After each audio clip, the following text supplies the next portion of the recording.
Imagine an eye unruled by man-made laws of perspective, an eye unprejudiced by compositional logic, an eye which does not respond to the name of everything, but which must know each object encountered in life through an adventure of perception.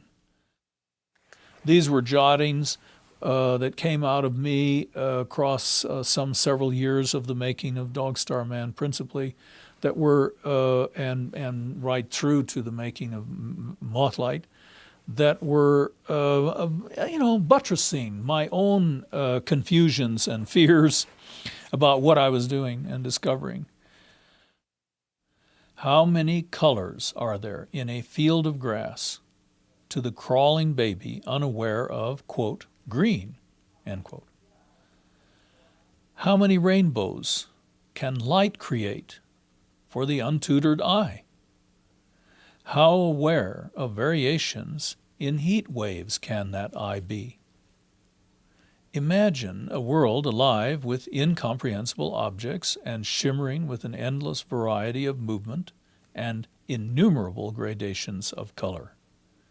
Imagine a world before the, quote, beginning was the word, end quote.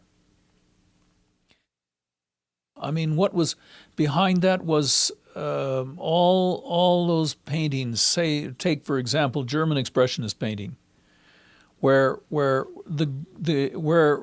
would be fields of grass that were a multiplicity of colors, or the green of the grass would be seen most clearly reflected up into the faces of the of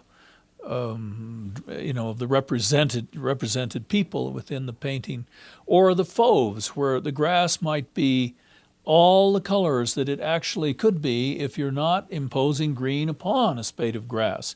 It can, yes, even be orange, bright orange, reds. It can curl with colors that are a backfeed of the mind's eye. It can veritably flame before your eyes. And, and I grew up with painters that recognized that, painters that even were drawing pictures which are framed, compositionally framed, nameable things, were alive, were struggling against the strictures of language and the assumptions of all previous painters to open up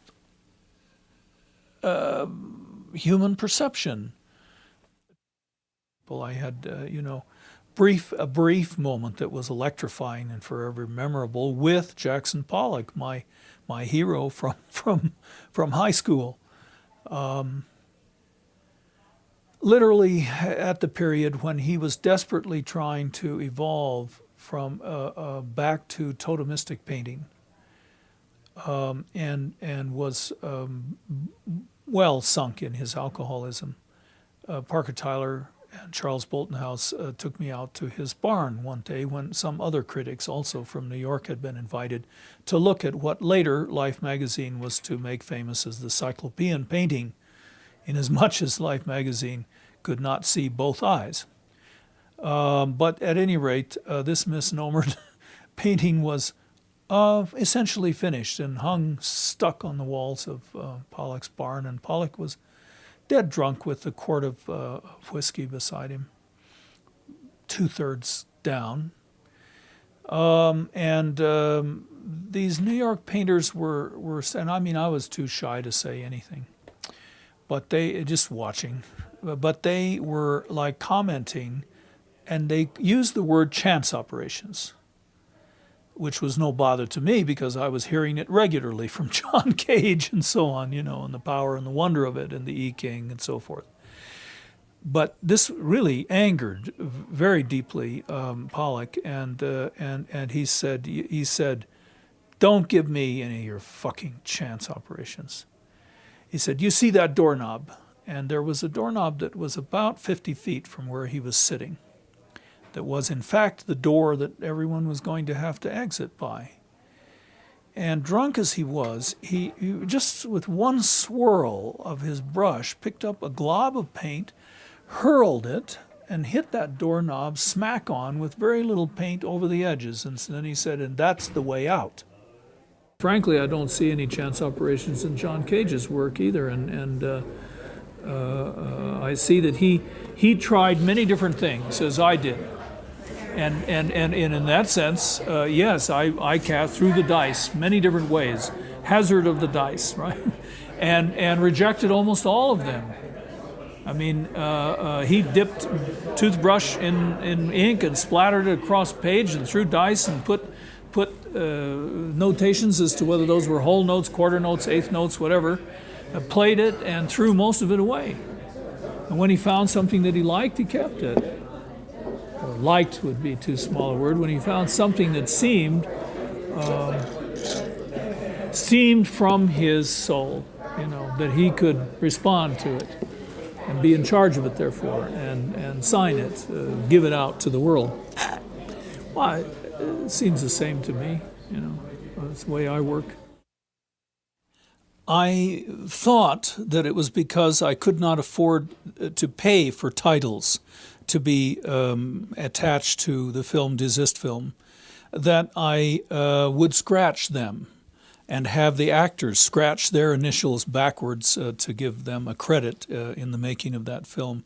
The truth is, I could have raised that money. That didn't cost that much.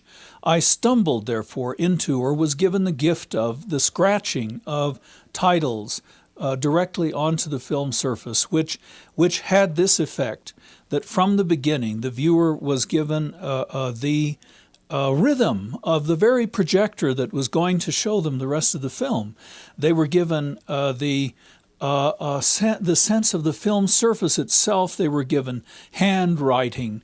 Even when the titles were printed, they were given some sense of that we call a signature, or the very soul of the maker in writ. That cannot be counterfeited is there scratched, etched on the film surface. And that became something that I continued to do, and that was intrinsic to me, that the work be hands-on, that it show the human being that it had passed through in every conceivable way, that it remove itself as much as possible from all that trickery, that it was perhaps a window or a God-given envisionment or something of that sort. I suppose as I go on representing this in ways that are available to me, which have across the years encompassed baking film in the oven, ironing it, photographing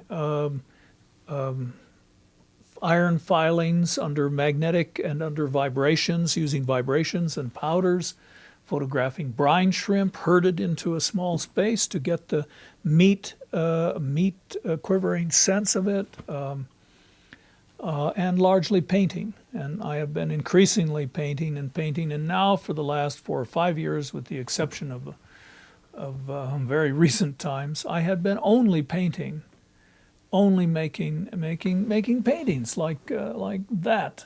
That's a whole film that's 9 seconds long, that's painted. You read it strip at a time down that way. If you could do it and blink your eyes 24 frames a second, you'd have your 9-second movie.